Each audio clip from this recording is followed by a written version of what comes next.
সুপ্রিয় দর্শক, আসসালামু আলাইকুম। আপনাদের সবাইকে স্বাগত জানাচ্ছি এখনকার আলোচনায়। আপনাদের সঙ্গে আছি আমি সিরাজুল ইসলাম। দর্শক, ইরানের বর্তমান পরিস্থিতি অনেকটা সেই যুদ্ধের আগের পরিস্থিতির মতো। ইসরায়েলের যুদ্ধমন্ত্রী ইসরায়েল কাজ বলেছেন, ইরানের সর্বোচ্চ নেতা, বর্তমান সর্বোচ্চ নেতাকে প্রয়োজন হলে টার্গেট করা হতে পারে। এর জবাবে ইরানের পররাষ্ট্রমন্ত্রী সাইদ আব্বাস আরাকচি এক্সে দেয়া পোস্টে বলেছেন, আমেরিকা যদি তার পোষা প্রাণীগুলোকে মুখ বন্ধ না করে তাহলে তাদেরকে প্রয়োজনে ইরান শিক্ষা দেবে। এরপরে মার্কিন প্রেসিডেন্ট ডোনাল্ড ট্রাম্প বলেছেন, ইরানের সাথে তাদের খুব ভালো আলোচনা চলছে, সব কিছু ঠিকঠাক, এবং ইরান পরমাণু নিরস্ত্রীকরণের ব্যাপারে খুব ভালো সহযোগিতা করছে। ঠিক এই রকম কথাই কিন্তু যুদ্ধের আগে যখন ওমানের মধ্যস্থতায় ইরান এবং আমেরিকার মধ্যে আলোচনা হচ্ছিল তখন বলা হচ্ছিল। এখন ঠিক সেরকম একটা পরিস্থিতি। ইরানের শহীদ সর্বোচ্চ নেতা আয়াতুল্লাহ আলী খামেনির হত্যার প্রতিশোধ নেওয়ার অঙ্গীকার ব্যক্ত করেছে ইরানের সর্বোচ্চ জাতীয় নিরাপত্তা পরিষদ। একই সাথে আরেকটি গুরুত্বপূর্ণ খবর আছে, ইরান রাশিয়ার কাছ থেকে SU-35 বিমানের সিমুলেটর কিনেছে। এই সিমুলেটর কেনার মানে কি সেটা আমি বিস্তারিত ব্যাখ্যা করার চেষ্টা করব।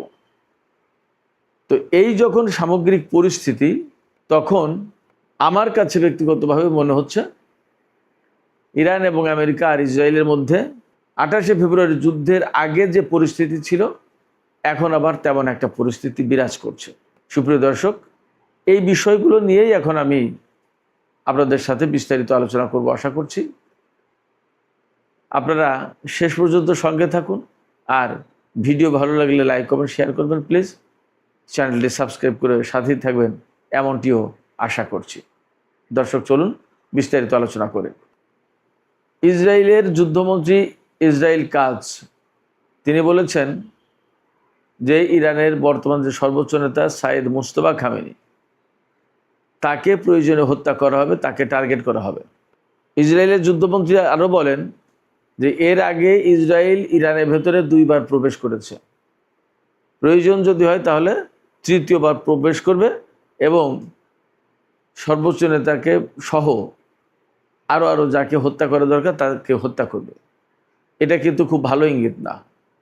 ভালো ইঙ্গিত না এই অর্থে বলছি, ইসরায়েল এর আগে যতবার বলেছে ততবার কিন্তু ইরানের ভিতরে হত্যাকাণ্ড চালিয়েছে, এবং তারা খুব পরিকল্পিতভাবে গত 3 বছর ধরে মধ্যপ্রাচ্যের ইসরায়েল বিরোধী যত গুরুত্বপূর্ণ নেতা তাদের সবাইকে হত্যা করেছে। এমনকি যে ইরান ইসরায়েল আর আমেরিকার বিরুদ্ধে যুদ্ধ করছে তাদের সমস্ত গুরুত্বপূর্ণ নেতাকে হত্যা করেছে।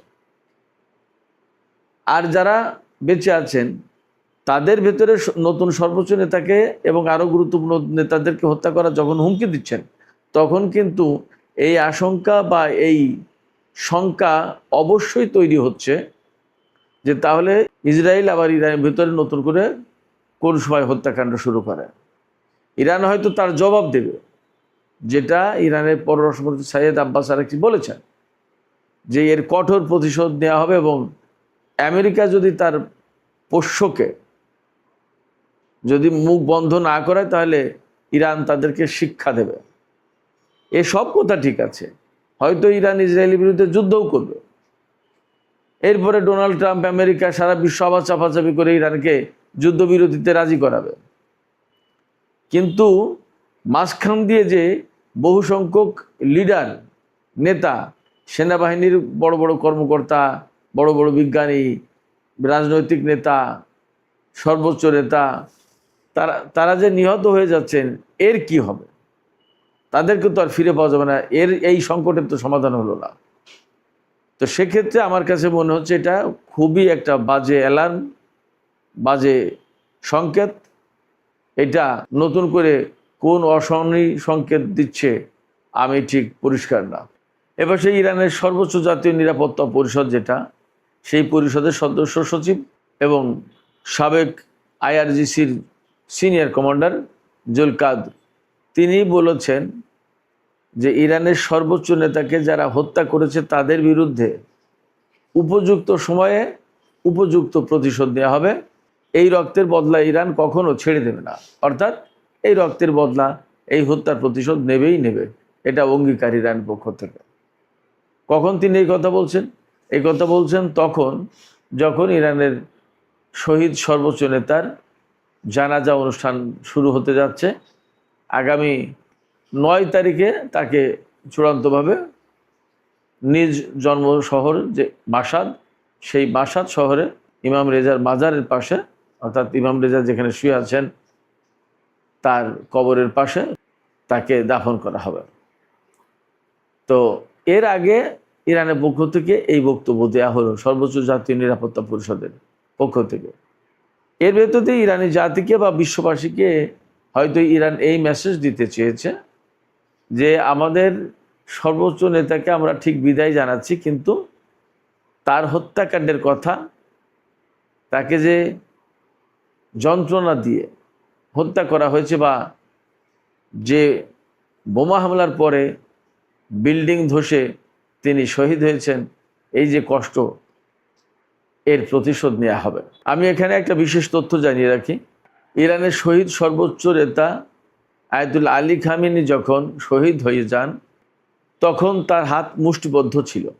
ইরানি কর্মকর্তারা, বিশেষ করে জুল কাদর তিনি জানিয়েছেন, জাতীয় নিরাপত্তা পরিষদের সচিব তিনি জানিয়েছেন, এই যে মুষ্টিবদ্ধ হাত,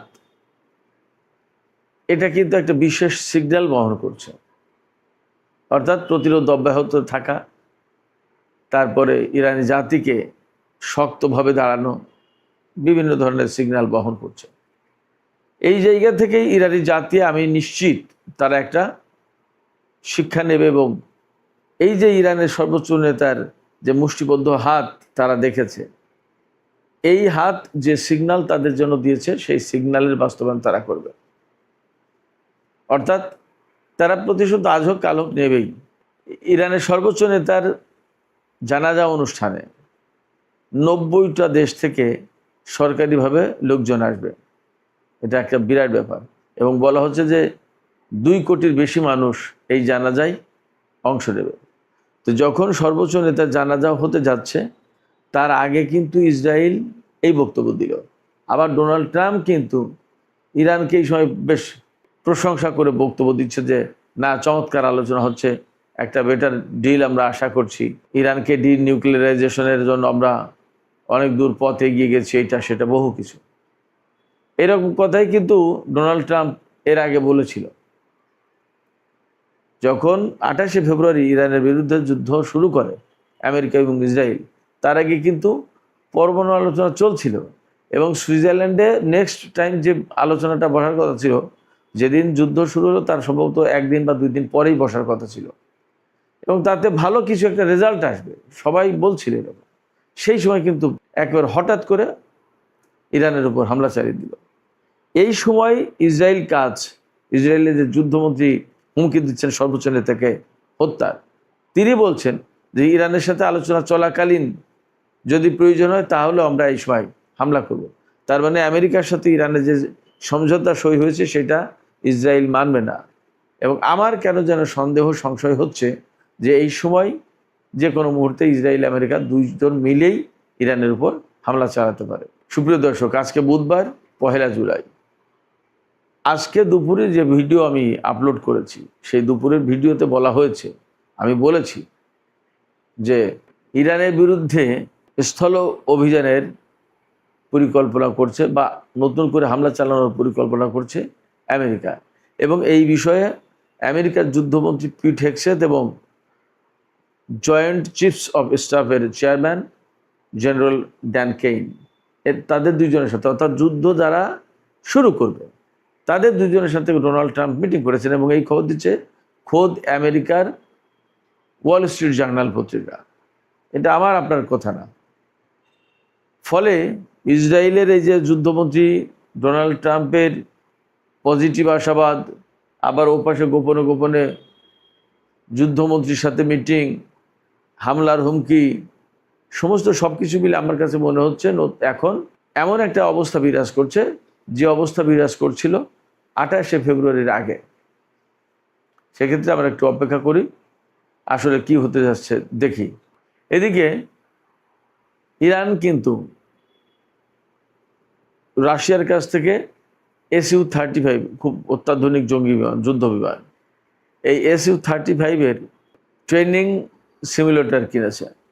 এই ট্রেনিং সিমুলেটর কেনা মানে হচ্ছে যে ইরান এই যুদ্ধ বিমান হাতে পেতে যাচ্ছে, আর এই ট্রেনিং সিমুলেটর থাকা মানে আসল যুদ্ধ বিমান ছাড়াই ইরানের পাইলট এবং ক্রুরা ভার্চুয়াল পরিবেশে তাদের প্রয়োজনীয় সমস্ত প্রশিক্ষণ কমপ্লিট করতে পারবে। আর SU-35 বিমানের ট্রেনিং সিমুলেটর কেনার মানে আর একটা আছে, সেটা হচ্ছে যে এই বিমান খুব দ্রুতই ইরান হাতে পাবে। তার আগে এই সিমুলেটর দিয়ে তাদের প্রয়োজনীয় সমস্ত প্রশিক্ষণ, পাইলট এবং গ্রাউন্ড ক্রু তাদের সমস্ত সব ধরনের পরীক্ষা এবং প্রস্তুতি কমপ্লিট করে ফেলা হচ্ছে, যাতে বিমানটি অর্থাৎ এই SU-35 যুদ্ধ বিমান আসার সাথে সাথেই ইরানের পাইলট এবং ক্রুরা তা ব্যবহার করতে পারে। আর একটা লক্ষণ আমি আপনাদেরকে বলি, মার্কিন শেয়ার মার্কেটে কিন্তু পতন হয়েছে। আজকে আমেরিকার প্রায় সব শেয়ার মার্কেটে দরপতন ঘটেছে। কেন? ইরান এবং আমেরিকার মধ্যে অ্যাকচুয়ালি কিন্তু এই মুহূর্তে উত্তেজনা বিরাজ করছে।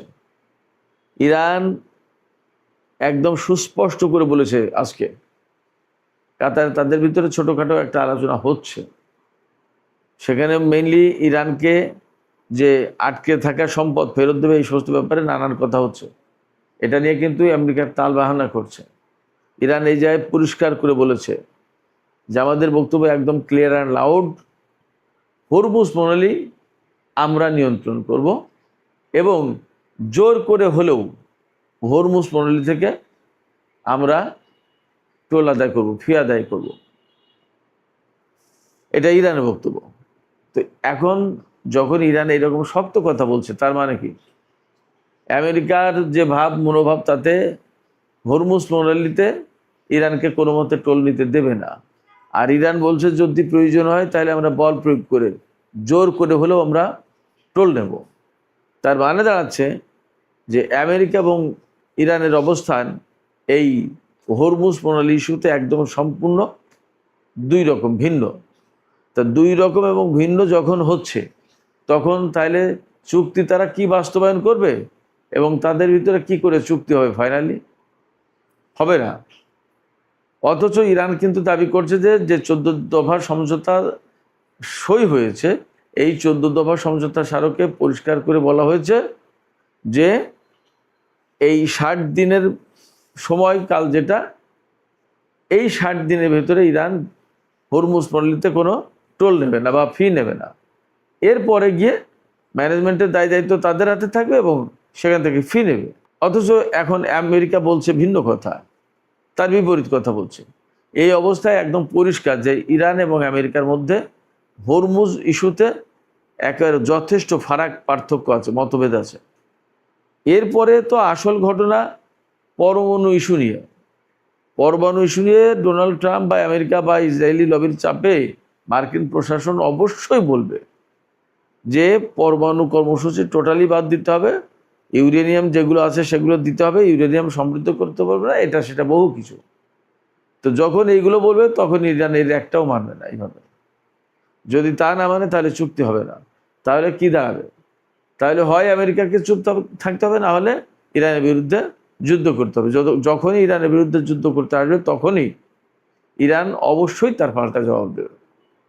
সেক্ষেত্রে এই চুক্তি, এই যে পরিস্থিতি, তাতে যে সমস্ত কথাবার্তা, শেয়ার মার্কেটের পতন, ডোনাল্ড ট্রাম্পের ইতিবাচক ইঙ্গিত, ইসরায়েলের যুদ্ধমন্ত্রীর ইরানের সর্বোচ্চ নেতাকে হত্যার হুমকি, ইরানের পক্ষ থেকে পাল্টা প্রতিশোধের হুমকি, হরমুজ প্রণালীর কন্ট্রোল না ছাড়ার ঘোষণা, সমস্ত সব কিছু মিলে পরিস্থিতি আমার কাছে মনে হচ্ছে অত্যন্ত জটিল, ঘোলাটে। এবং এই ঘোলাটে পরিস্থিতি ধীরে ধীরে আমার কাছে মনে হচ্ছে ইরান, ইসরায়েল এবং আমেরিকার মধ্যে নতুন করে সংঘাতের সৃষ্টি করতে পারে, নতুন করে আমরা আবার যুদ্ধ দেখতে পারি। আসলে এই পরিস্থিতিতে কি হতে যাচ্ছে আমরা নিশ্চিত নই। আমি জাস্ট আমার বিশ্লেষণ, পর্যবেক্ষণ তুলে ধরলাম। পরিস্থিতি যদি এমন হয়, আমি যা বললাম, তাতে এমনকি সর্বোচ্চ নেতা জানাজা অনুষ্ঠান ঠিকমতো নাও করতে দিতে পারে তারা। দেখা গেল একটা হামলা চালিয়ে বসলো, তখন কিন্তু ভীষণ রকমের একটা ক্রিটিক্যাল একটা মোমেন্ট তৈরি হয়ে যাবে। তো যাই হোক, দেখা যাক কি হয়, আমরা অপেক্ষা করি। এপাশে কাতার মধ্যস্থতা করার চেষ্টা করছে খুবই, পাকিস্তানও অ্যাক্টিভ আছে। ওপাশে তুরস্ক, ইসরায়েলের যে ভূমিকা, বিশেষ করে ফিলিস্তিনে কিন্তু ইসরায়েল আজকেও গাজায় হামলা চালিয়েছে এবং 3 জন নিহত।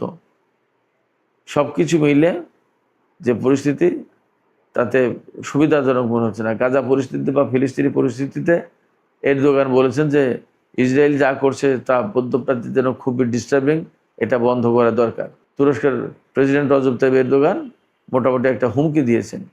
তার হুমকিকে আবার মানুষ সেইভাবে গ্রহণও করে না, কারণ তিনি বলেন কিন্তু কাজের কাজ তো কিছুই করেন না, যার কারণে সেটা আবার আর একটা ভিন্ন ডাইমেনশন। যাই হোক, ইরান, ইসরায়েল এবং আমেরিকার ভেতরে যে পরিস্থিতি, তাতে আমার কাছে মনে হচ্ছে পরিস্থিতি নাজুক, পরিস্থিতি খারাপের দিকে যাচ্ছে। এখন দেখা যাক পরিস্থিতি কি হয়। সুপ্রিয় দর্শক, এখনকার আলোচনা এখানে শেষ করতে চাই। আলোচনা শেষ করার আগে আপনাদের কাছে জানতে চাই, আপনারা আসলে কি ভাবছেন, আপনাদের মতামত কি? আপনাদের কি মনে হয় যে আসলে পরিস্থিতি খুবই নাজুক এবং যে কোনো মুহূর্তে ইসরায়েল, ইরান এবং আমেরিকার মধ্যে আবার নতুন করে সংঘাত শুরু হতে পারে? অথচ আমরা তো জানি যে এই ধরনের সংঘাত শুরু হলে তেলের দাম বাড়বে, হরমুজ প্রণালী বন্ধ হবে, মধ্যপ্রাচ্যে আমাদের বাংলাদেশের যে সমস্ত মানুষ আছে তারা সবাই নিরাপত্তাহীনতায় ভুগবে, অনেক অনেক সংকট তৈরি হবে। আপনাদের কাছে কি মনে হয় আসলে পরিস্থিতি কোন দিকে যাচ্ছে? আপনাদের মতামত জানিয়ে কমেন্টে লিখতে পারেন। আর ভিডিও ভালো লাগলে লাইক, কমেন্ট, শেয়ার করবেন এবং চ্যানেলটি সাবস্ক্রাইব করে সাথেই থাকবেন। দর্শক, এখনকার আলোচনা এখানে শেষ করতে চাইছি। আপনারা সবাই অনেক অনেক ভালো থাকুন। আল্লাহ হাফেজ।